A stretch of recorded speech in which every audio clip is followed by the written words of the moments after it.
Welcome friends, स्वागत है आप सभी का हमारे चैनल सक्सेस डिकोडर में। और आज ये लॉ ऑफ मोशन का थर्ड लेक्चर है। इसके पहले मैंने आपको न्यूटन्स लॉ ऑफ मोशन में Newton's first law, second law of motion and third law of motion, इसके बारे में आपको मैंने डिफाइन कर दिया था। देन मैंने जो इक्वेशंस होते हैं मोशन के, उनके बारे में आपको बताया।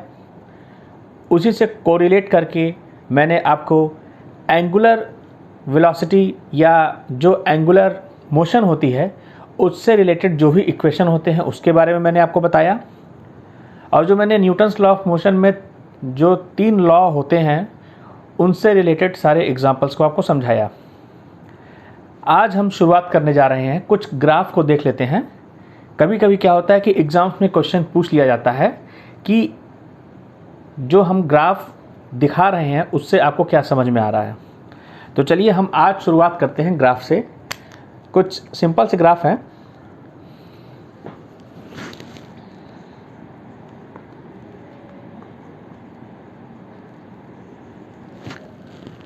तो इसमें हम सबसे पहले बात करेंगे डिस्टेंस एंड टाइम का ग्राफ होता है।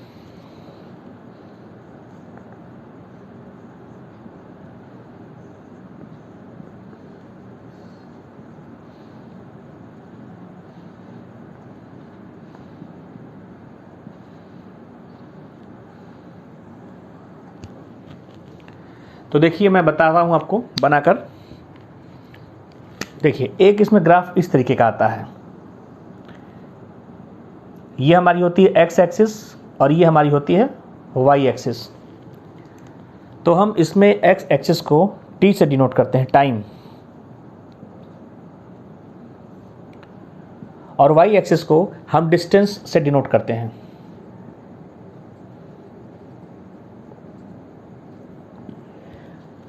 और एक यहाँ पे हम सीधी लाइन खींच देते हैं तो डायरेक्टली पूछ देता है कि आपको इस ग्राफ को देखकर क्या समझ आ रहा है। तो देखिए अगर आप इसको समझिए, अगर हम टाइम को डिवाइड कर देते हैं, मान लीजिए कि हमारा ये 1 सेकंड है, ये मान लेते हैं हमारा 2 सेकंड है। इसी तरीके से हम 3, 4 और 5 सेकंड तक अगर हम देखें और ऐसे डिस्टेंस में देखें तो यहाँ पर 10 मीटर, ये हमारा 20 मीटर और ये हमारा 30 मीटर है। तो आप यहाँ पर देखेंगे कि t इक्वल टू 1 सेकेंड पर हमारी जो डिस्टेंस है अभी भी कितनी है, वो हमारी, ये देखिए इस पॉइंट पे देखेंगे तो हमारी डिस्टेंस 30 मीटर है। t इज इक्वल टू 2 पर अभी भी 30 मीटर है। t इज इक्वल टू 3 पर अभी भी 30 मीटर है। तो ये बताता है कि जो हमारी डिस्टेंस है वो कांस्टेंट है। जो हमारी डिस्टेंस है वो कांस्टेंट है। ठीक है, अब हम चलते हैं, इसी में एक ग्राफ हम आपको और बना के दिखाते हैं।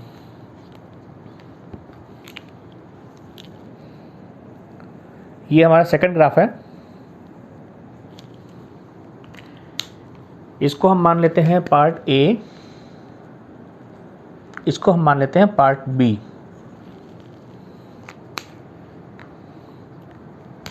यहाँ पे हम जो एक्स एक्सिस है उसको हम टी से रिप्रेजेंट करते हैं, टाइम, और इसको हम स्पीड से जो है डिनोट करते हैं वाई एक्सिस को। और हम एक ऐसी लाइन खींचते हैं 45 डिग्री एंगल बनाते हुए, एक स्ट्रेट लाइन। तो पूछता है कि इस ग्राफ को देख के आपको क्या समझ में आता है। तो देखिए इसमें हो क्या रहा है कि सबसे पहले मैं आपको बता देता हूँ, जैसे हम लोग यहाँ पे इंटरवल्स ले लेते हैं, 1 second, 2 second, 3 second and 4 second.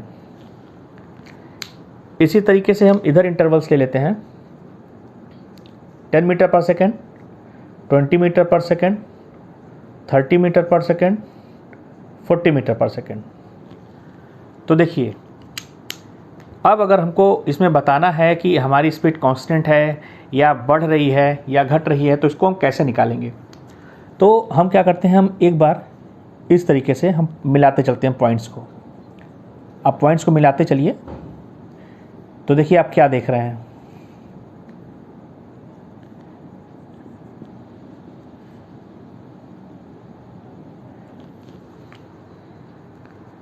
देखिए जो हमारी स्पीड आ रही है S1, वो आ रही है 10/1। ठीक है, देखिए हमसे एक गलती हो गई है, थोड़ा सा हमको सुधार करना है।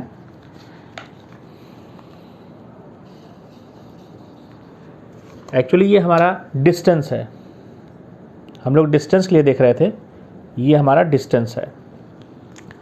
तो देखिए स्पीड हमारा क्या होता है, स्पीड इक्वल टू होता है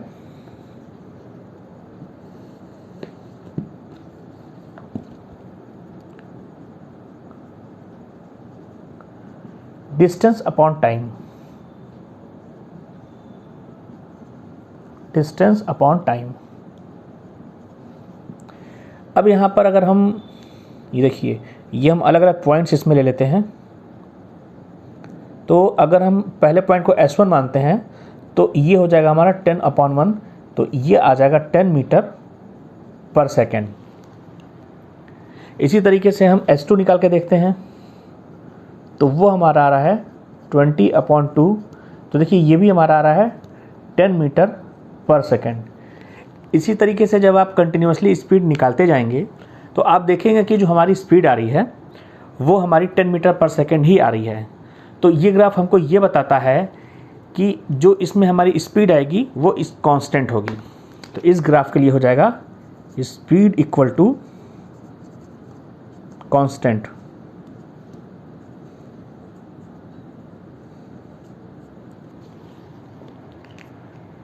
चलिए अब हम नेक्स्ट ग्राफ की बात करते हैं।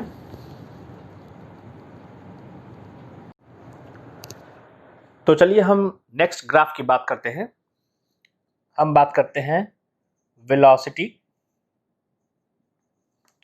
या कह लीजिए स्पीड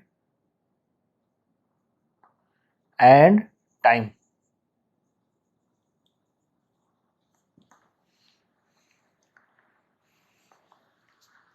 तो देखिए इसमें हम जो पहला ग्राफ बनाते हैं वो कुछ इस प्रकार का है।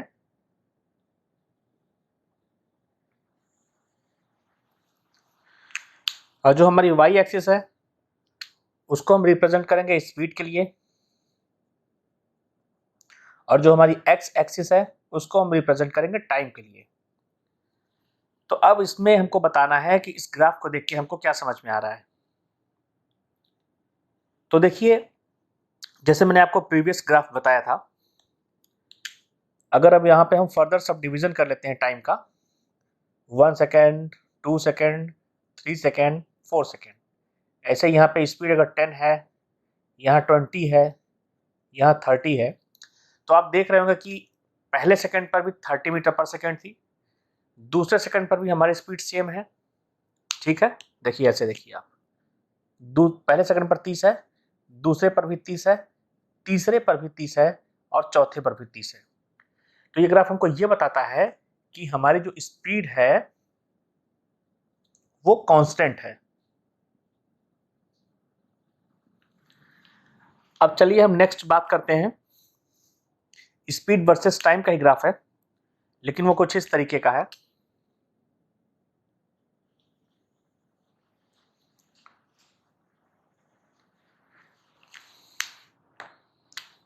फिर से एक बार, ये हमारा टाइम हो गया और ये हमारी स्पीड हो गई। अब इसमें हमको बताना है कि इस ग्राफ को देख के क्या समझ में आ रहा है। तो further same process, 1 second, 2 second, 3 and 4, इसी तरीके से यहाँ पर आ जाइए। और अगर हम मान लेते हैं कि यहाँ पे स्पीड 10 थी, यहाँ 20 थी, यहाँ पर 30 थी, और यहाँ पर 40 थी। तो देखिए अब यहाँ पर स्पीड और टाइम का जो हम ग्राफ बनाए हैं, तो यहाँ पर हम कैलकुलेट करेंगे एक्सेलरेशन के बारे में। तो जो हमारा एक्सेलरेशन होता है वो होता है delta we upon delta T. Delta we का मतलब होता है v2 minus v1 upon t2 minus t1। तो स्टार्टिंग में स्पीड 0 रही होगी, तो यहाँ पर हम 10 माइनस 0 डिवाइडेड बाई 1 माइनस 0, तो ये हमारा आ गया 10 मीटर पर सेकंड स्क्वायर। इसी तरीके से अगर हम a2 निकालेंगे तो देखिए यह आ जाएगा हमारा 10 20 माइनस 10 अपॉन 2 माइनस 1। तो इसको सॉल्व करेंगे तो आपका ये आ जाएगा 10 मीटर पर सेकंड स्क्वायर। आप फर्दर कैलकुलेशन करेंगे तो आप पाएंगे कि जो इसका एक्सीलरेशन है वो हमेशा 10 मीटर पर सेकंड स्क्वायर ही आ रहा है। तो इससे हमारा कंक्लूज़न क्या निकलता है? कंक्लूज़न हमारा ये निकलता है कि इस ग्राफ के लिए जो हमारा एक्सीलरेशन होगा वो कांस्टेंट होगा।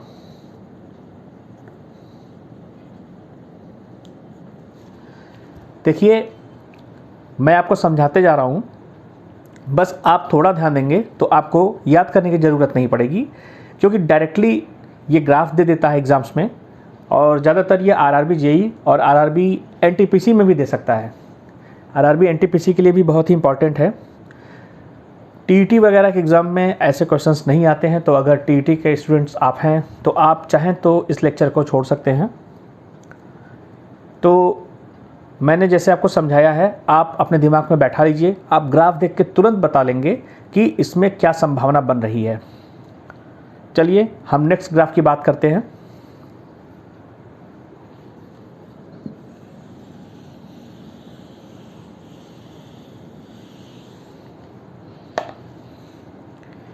एक हमारा तीसरा ग्राफ है।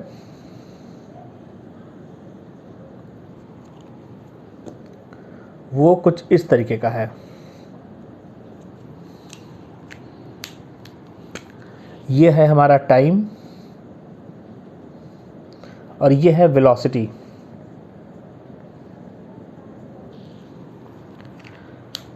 अब देखिए यहाँ पर क्या हो रहा है। सबसे पहले फिर से आप इसको इंटरवल्स में तोड़ लीजिए, 1 2 3 4 एंड 5।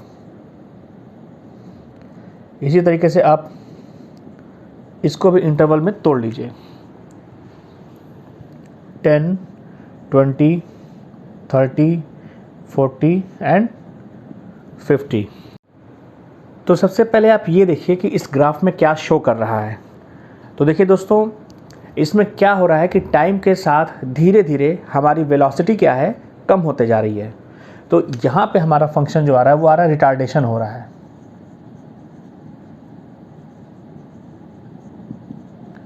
मतलब मंदन हो रहा है। अब इसमें बताना है कि रिटार्डेशन से क्या फ़र्क पड़ेगा या रिटार्डेशन कैसा रहेगा, कॉन्टिन्यूअस रहेगा, कांस्टेंट रहेगा। तो चलिए इसके बारे में हम बात कर लेते हैं। रिटार्डेशन मतलब क्या होता है, माइनस एक्सेलरेशन और कुछ नहीं। तो देखिए हम जब निकालेंगे तो यहाँ पर आ जाएगा 50 माइनस 40 अपॉन 5 माइनस 4। तो ये आपका आता है 10 मीटर पर सेकेंड। इसी तरीके से आप A2 निकालेंगे तो वो आ जाएगा 40 माइनस 30 अपॉन 4 माइनस 3। तो ये भी आपका आ जाएगा 10 मीटर पर सेकेंड स्क्वायर। तो यहाँ पे हो क्या रहा है, जो हमारा रिटार्डेशन है वो कांस्टेंट हो जा रहा है। हमारा जो रिटार्डेशन है वो कांस्टेंट हो जा रहा है। तो देखिए ये कुछ इंपॉर्टेंट ग्राफ थे जिसके बारे में मैंने आपको बताया। जनरली ये जो मैं टाइम इंटरवल डिवाइड करके आपको बता रहा हूँ ऐसा कुछ नहीं आता है। सिंपली ऐसे बना के आपको ग्राफ दे देगा ट्रायंगुलर शेप में, और आपसे पूछ लेगा कि इसमें क्या हो रहा है, रिटार्डेशन हो रहा है या एक्सेलरेशन हो रहा है, या उसका नेचर पूछ सकता है कि अगर रिटार्डेशन है तो कैसा है, कॉन्टिन्यूअस है या कांस्टेंट है। इससे ज़्यादा नहीं पूछेगा। तो देखिए ग्राफ से रिलेटेड जितने भी इम्पॉर्टेंट क्वेश्चन थे वो मैंने आपको बता दिया। अब हम प्रोजेक्टाइल मोशन के बारे में थोड़ी सी बात कर लेते हैं, देन हम न्यूमेरिकल करेंगे।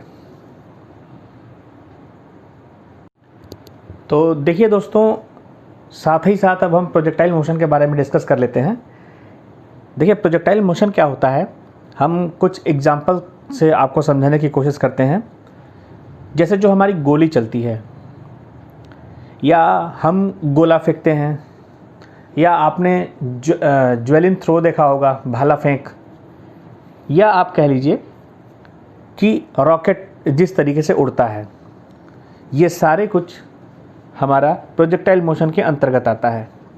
देखिए, जैसे मान लीजिए कि हम भाला फेंकने जा रहे हैं, तो एक व्यक्ति है,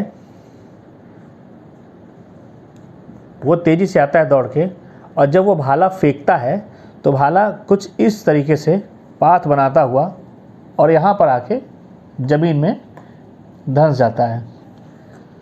या आप कह लीजिए जब आप गोला फेंकते हैं, एक कोई व्यक्ति है, कोई एक लड़का है, कुछ इस तरीके का एक लड़का है, और ये एक गोला फेंकता है। वो गोला इस तरीके का पाथ बना के अर्थ पे आके गिर जाता है। ठीक है, तो जो हमारा ये कर्व बन रहा है, इस पाथ को ही हम, या इस मोशन को ही हम प्रोजेक्टाइल मोशन कहते हैं। यही हमारा प्रोजेक्टाइल मोशन होता है।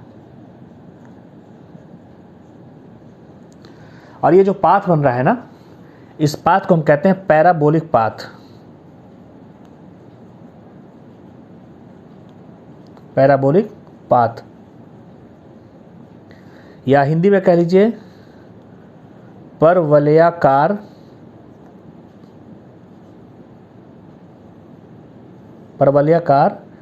मार्ग। तो इस तरीके का हमारा मोशन होता है। और जो मैंने आपको एग्जांपल दिया, रॉकेट का उड़ना, गोले का फेंकना या गोली का चलना, वो सेम पाथ को फॉलो करते हैं। तो इसमें बहुत ज़्यादा आपको नहीं बताना है, जो हमारे एग्ज़ाम के पॉइंट ऑफ व्यू से है उसके बारे में मैं आपको बताता हूँ। तो चलिए, ये था हमारा स्टार्टिंग, जो मैंने आपको बताया कि प्रोजेक्टाइल पाथ होता क्या है। अब चलिए हम एक बार इसके कंपोनेंट के बारे में बात कर लेते हैं।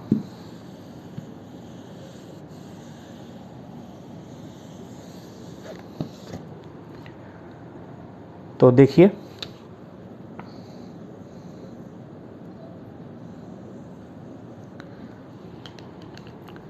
जब आप कोई चीज़ फेंकते हैं इस तरीके से,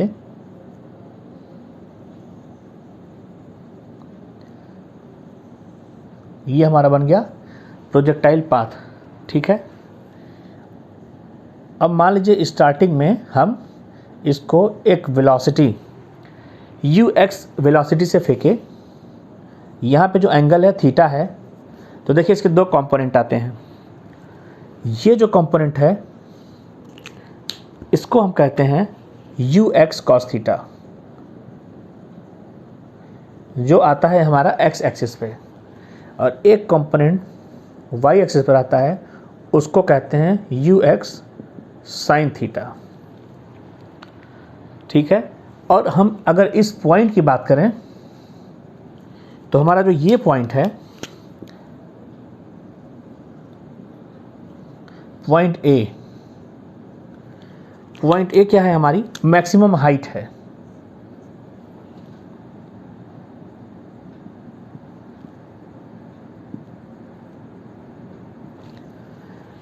हमारी पॉइंट ए जो है मैक्सिमम हाइट है। और देखिए, अगर हम नीचे बात करें इस टोटल की, ये हमारी कहलाती है रेंज। हिंदी में कहते हैं परास। देखिए, प्रोजेक्टाइल पाथ से रिलेटेड जब क्वेश्चन आता है तो आपको जो मैं ये फिगर समझा रहा हूँ, इसमें जितने भी कंपोनेंट हैं उनसे कोरिलेट करके हम सब कुछ निकाल सकते हैं। अब मैं आपको इसमें बता देता हूँ कि क्या क्या पूछा जा सकता है, और आपको फार्मूला बता दे रहा हूँ, उसी से रिलेटेड आपका क्वेश्चन आ जाएगा। बाकी प्रोजेक्टाइल मोशन क्या है ये आपको समझ में आ ही गया है। तो चलिए अब हम बात करते हैं सबसे पहले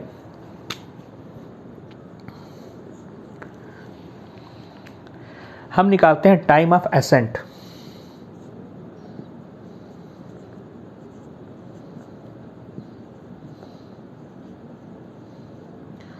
मतलब होता है ऊपर जाने का समय।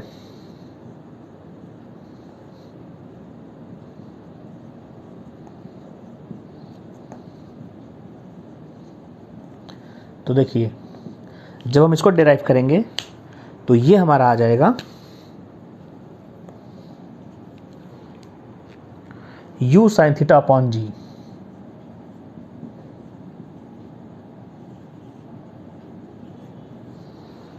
ठीक है, अब चलिए हम बात करते हैं टाइम ऑफ डिसेंट।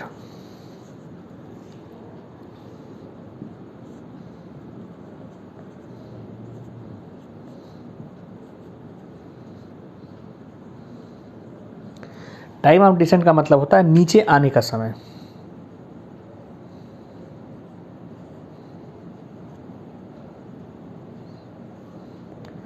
नीचे आने का समय। देखिए इसमें कोई दिमाग नहीं लगाना, जितने टाइम में ऊपर जाएगा उतने ही टाइम में नीचे आएगा। तो इसका भी हो जाएगा u sin theta upon g. अब हम तीसरा फार्मूला लिखते हैं, total time of flight. Total time of flight. Total time of flight का मतलब हो गया ऊपर आने का समय प्लस नीचे आने का समय। इसको हम कहते हैं उड्डयन काल। इसको हम कहते हैं उड्डयन काल।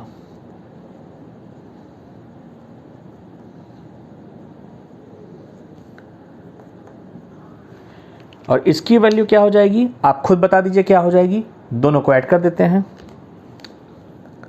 तो ये आ जाएगा आपका 2u sin थीटा अपॉन जी। दो देखिए जो टाइम से रिलेटेड क्वेश्चन बनेगा कि ऊपर जाने में कितना समय लगा या नीचे जाने में कितना समय लगा या टोटल कितना समय लगा, तो ये फार्मूला है। सीधे आपको वैल्यू दी रहेगी, कोई भी दो वैल्यू दी रहेगी तीन में से, और एक चीज़ आपसे पूछ लेगा तो आप आसानी से निकाल सकते हैं। अब चलिए हम बात करते हैं पॉइंट ए की, मतलब मैक्सिमम हाइट कितना होगा।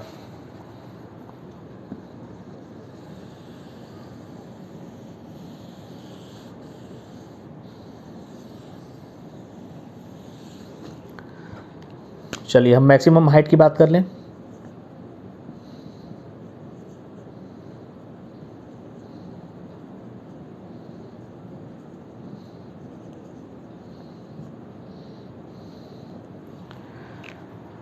उसकी जो वैल्यू है वो हो जाएगी h इज इक्वल टू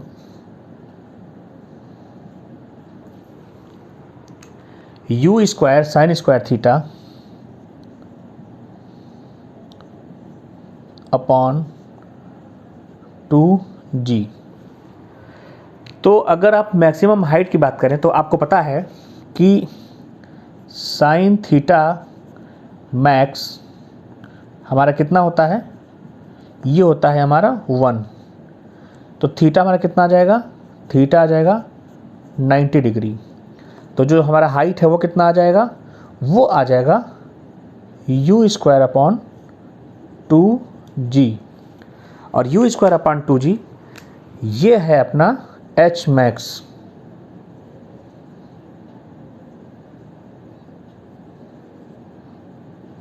ठीक है,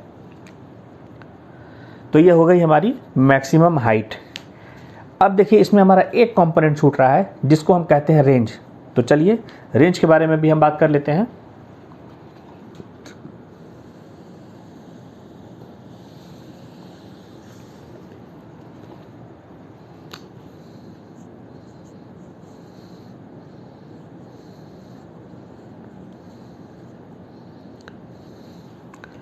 तो देखिए रेंज का फार्मूला होता है r is equal to u square sine 2 theta upon g. अब हमको जब आर मैक्स चाहिए तो हमको पता है कि देखिए साइन थीटा मैक्सिमम कितना होता है, वो होता है 90 डिग्री। तो अब हम बात कर लेते हैं, यहाँ पे हमारा क्या दिया है, साइन 2 थीटा।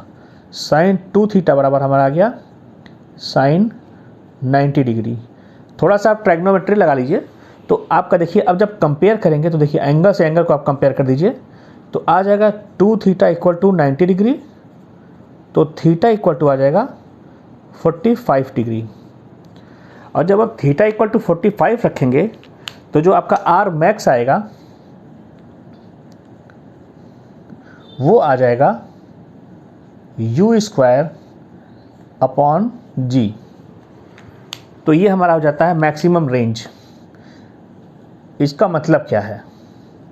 इसका मतलब ये है दोस्तों कि अगर हम किसी भी वस्तु को 45 डिग्री के एंगल से फेंकते हैं तो वो मैक्सिमम रेंज तक जाता है। इसीलिए जो हमारे धावक होते हैं, मतलब जो भाला फेंक वाले होते हैं, जिनको हम ज्वेलिन थ्रो कहते हैं, उनको यही ट्रेनिंग दी जाती है कि एंगल 45 डिग्री वो मेंटेन करें। देखिए इसमें हम पावर तो कंसीडर करते ही हैं, लेकिन बोला जाता है ना कि किस टेक्निक का इस्तेमाल करते हैं। पावर के साथ आपके पास प्रिसीशन होना चाहिए कि आप किस तरीके से लगभग 45 डिग्री मेंटेन करते हैं।